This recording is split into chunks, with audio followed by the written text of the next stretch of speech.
നാളെ ചൈനക്ക് എന്ത് ചെയ്യാം? വേറെ ഏതെങ്കിലും രാജ്യങ്ങളെ ആക്രമിക്കാം. എന്ത് പറഞ്ഞാൽ മതി? ആ രാജ്യത്തെ ഭരണം മോശമാണെന്ന് പറഞ്ഞാൽ മതി. ആ രാജ്യത്ത് ഒരു സ്വച്ഛാധിപതിയാണ് ഭരിക്കുന്നത്, അവിടെ ജനങ്ങൾ വലിയ ദുരിതത്തിലാണെന്ന് പറഞ്ഞാൽ മതി. അങ്ങനെ ഒരു കാര്യം പറഞ്ഞുകൊണ്ട് ഐക്യരാഷ്ട്രസഭയുടെ ഒക്കെ നോക്കൂത്തിയായി നിൽക്കുകയാണ്. അങ്ങനെ ഒരു കാര്യത്തെ ലോകത്ത് നമുക്ക് അംഗീകരിക്കാൻ കഴിയില്ല എന്നുള്ളതാണ്. ഒരു കാര്യം കൂടി പറയാം. ഇറാനിൽ നടക്കുന്ന ഭരണകൂടം അങ്ങേറ്റം മോശപ്പെട്ട ഭരണകൂടവും മതഭരണകൂടവുമാണ്. മതഭരണകൂടം വന്നാൽ ഒരു രാജ്യവും വികസിക്കാൻ സാധ്യതയില്ല, അവിടെ തകരുമെന്നും ജനങ്ങൾ വലിയ ദുരിതത്തിലാകുമെന്നും നമുക്ക് ഉറപ്പുള്ള ഒരു കാര്യമാണ്.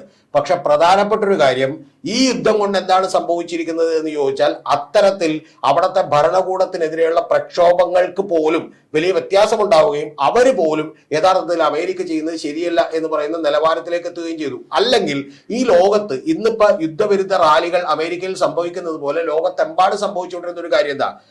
ഈ ഹിജാബ് പ്രക്ഷോഭം പൊട്ടിപ്പുറപ്പെട്ടപ്പോ ലോകത്തുള്ള എല്ലാ രാജ്യങ്ങളിലും തന്നെ ഇറാനിലെ സാധാരണ ജനങ്ങൾക്ക് അനുകൂലമായിട്ടുള്ള പ്രക്ഷോഭം ഉണ്ടായിരുന്നു. അത്തരത്തിലുള്ള ഐക്യദാർഢ്യ റാലികൾ ഉണ്ടായിരുന്നു. ആ റാലികളോട് നമ്മൾ ചേർന്ന് നിൽക്കുമ്പോഴും അവരുടെ രാജ്യത്ത് അമേരിക്ക കയറുന്നത് മറ്റു പല ഗൂഢലക്ഷ്യങ്ങളോടുകൂടിയാണ്. അല്ലാതെ ലോകത്ത് ജനാധിപത്യവും മറ്റേ ഇതും സംരക്ഷിക്കാൻ വേണ്ടിയില്ല. വെനസ്വേലയിൽ കയറിയതും അത്തരത്തിലുള്ള കാര്യങ്ങളാണ്. ഇത് റൈറ്റ് വിങ് അജണ്ട പേറുന്ന ചില ആളുകൾ പ്രചരിപ്പിക്കുന്ന വെറും മണ്ടത്തരങ്ങളാണ്.